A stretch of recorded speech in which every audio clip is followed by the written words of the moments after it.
하이닥 전문가들의 건강의학 지식을 전해드리는 황수경의 건강 칼럼입니다. 혀에 생기는 암, 설암에 대한 치과 전문의 서준석 원장의 칼럼입니다. 혀에도 암이 생긴다는 사실 낯설게 느껴질 분들이 많으실 텐데요. 희귀암에 속하는 설암은 다른 암에 비해서 발병 사례와 환자 수가 적은 편입니다. 설암의 주요 원인은 구강 위생 상태를 꼽을 수 있습니다. 음주와 흡연, 그리고 충치를 오랫동안 방치하는 습관 등은 구강 위생을 해치는데요. 구강 환경이 안 좋아지면 설암의 발생 위험도 높아지게 됩니다. 물론 구강 위생이 나쁘다고 무조건 설암이 발생하는 것은 아니고요. 다른 악성 종양처럼 설암도 유전적인 영향을 받는 것으로 알려져 있습니다. 이 밖에도 맞지 않는 틀니로 혀에 지속적인 자극이 가해지는 경우나 바이러스, 방사선 등도 설암의 발생 위험을 높이는 요인들로 거론되고 있습니다. 설암의 대표적인 증상은 입안에 3주 이상 통증을 동반하는 궤양이 생기는 것인데요. 문제는 이러한 증상이 없는 경우도 많다는 점입니다. 특이 증상이 없다면 단순 구내염으로 생각하고 방치하기가 쉬운데요. 설암은 구내염과 달리 주로 혀의 가장자리에 궤양이 생기고요. 시간이 지나면서 점점 궤양의 크기가 커지는 양상을 보입니다. 항생제 복용이나 각을 소독을 해도 궤양이나 통증이 사라지지 않는 특징도 있죠. 따라서 궤양이나 통증이 3주 이상 지속된다면 설암을 의심해 봐야 합니다. 설암 치료에서 무엇보다 중요한 것은 조기 발견과 치료입니다. 혀에는 혈전과 림프관이 많아서 다른 곳에 비해서 암이 빠르게 전이되는 경향을 보이는데요. 다행히도 설암은 수술과 방사선 치료를 빨리 시작하면 완치가 가능하고요.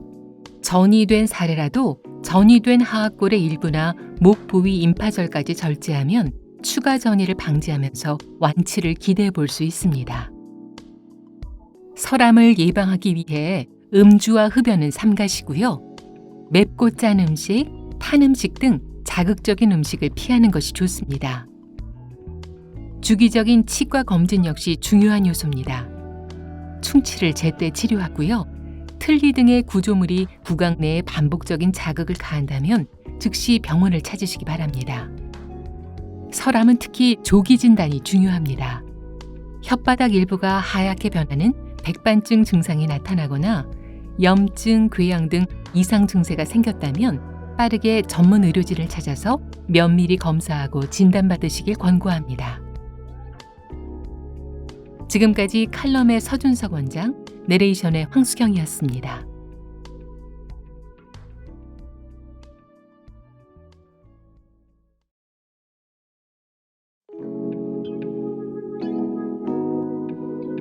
하이닥 전문가들의 건강의학 지식을 전해드리는 황수경의 건강 칼럼입니다. 직장암의 원인과 증상에 대한 방사선 종양학과 전문의 최윤선 교수의 칼럼입니다. 직장은 대장의 가장 아랫부분으로 항문과 맞닿아 있고요. 길이는 약 15cm 정도로 알려져 있습니다. 이 부위에 생긴 암을 직장암이라고 하는데요. 직장암은 장 또는 직장 내벽에 폴립 형태로 발생하고요. 점차 진행되면서 장벽과 림프절을 침범하는 양상을 보입니다. 모든 암이 그렇듯이 직장암도 조기에 발견해서 제거한다면 치료율이 높은 편인데요. 암이 내막에만 존재하고 장벽을 통해 확장되는 경우에는 80% 이상의 생존율을 보이기도 합니다. 하지만 암이 림프절까지 전이됐다면 10년 생존율이 50% 미만으로 낮아집니다. 직장암의 원인은 다양한데요. 대장암 또는 용종의 가족력과 과거력이 원인이 될 수 있고요. 궤양성 대장염이나 크론병 같은 염증성 장 질환도 암을 유발할 수 있습니다. 또 평소 육류를 과도하게 섭취하면서 섬유질은 적게 먹는 식습관과 운동 부족, 칼슘 부족 등도 직장암에 영향을 끼칩니다.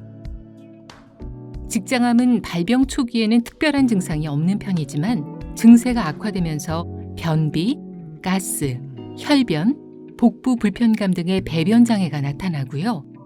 복통, 빈혈, 복부 종괴 등도 동반될 수 있습니다.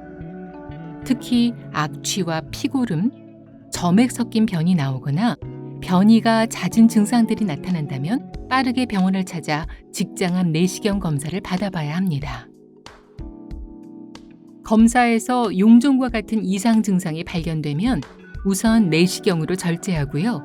이후 조직 검사와 방사선 검사를 진행하면서 대장을 전반적으로 관찰하게 됩니다. 만약에 암 조직이 혈관과 림프관 그리고 근육층으로 침습한 상황이 발견되면 수술을 고려할 수 있는데요. 대부분의 직장암 사례에서는 암이 생긴 부위와 근처의 림프절을 수술로 제거하는 것이 기본적인 치료법입니다.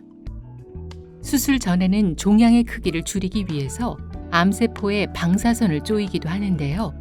이를 통해서 수술 후 재발 위험성을 낮추는 효과를 기대할 수 있습니다. 수술 후에는 항암 화학요법과 방사선 치료를 통해서 생존 기간을 연장할 수 있는데요. 조기 직장암 사례에 적용하는 경우는 드물고요. 림프절에 전이가 된 상황에서 시행합니다. 방사선 치료는 5주에서 6주 정도가 소요되고요. 치료 과정에서 위장관 점막 부위가 자극되면서 오심이나 구토, 설사와 소화불량 등이 나타날 수 있고요. 방광이 자극되면서 배뇨시 불쾌감, 빈뇨 등의 부작용이 생기기도 합니다. 그 밖에도 변실금, 장출혈, 만성 직장염과 방광염, 생식기능 상실 등의 만성적인 부작용이 찾아올 수 있다는 점을 유의해야겠습니다. 간혹 치료 부위 점막에 염증이 발생하는 급성 부작용이 나타나기도 하는데요. 이러한 염증 증세는 치료 후 3개월까지도 지속될 수 있기 때문에 꼭 전문의와 상의해서 적절히 치료받으시길 권장해 드립니다. 지금까지 칼럼의 최윤선 교수, 내레이션의 황수경이었습니다.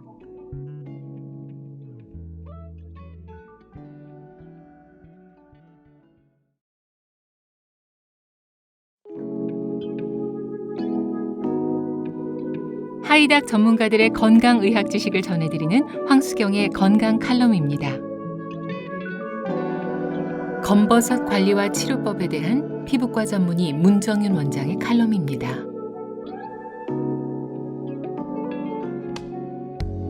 전에는 없었던 주름이 하나 둘씩 늘어가다 보면 나도 나이가 드는구나 실감하게 되는데요. 주름만큼이나 신경 쓰이는 것이 바로 검버섯입니다.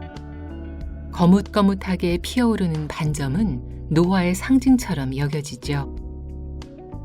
검버섯의 정확한 이름은 지루각화증입니다. 피부과에서는 양성종양의 일종으로 보는데요. 흔히 노인들에게 생긴다고 생각하지만 사실은 중년 이상만 돼도 쉽게 나타날 수 있는 증상입니다. 검버섯은 갈색 또는 검은색을 띠어서 주변 피부와 경계가 확실한데요. 시간이 지나면서 색깔이 진해지고 크기도 커지고요. 표면은 마치 비늘이 낀 것처럼 기름기가 돌고 딱지로 덮이는 것이 특징입니다. 병변의 경우 매끈한 모양을 보이기도 하고 어떤 때는 울퉁불퉁하게 나타나기도 해서 사마귀로 착각하기도 하는데요. 실제로 조직을 채취해서 현미경으로 살펴보면 사마귀에서 볼 수 있는 각질세포의 변화가 관찰되지 않고요.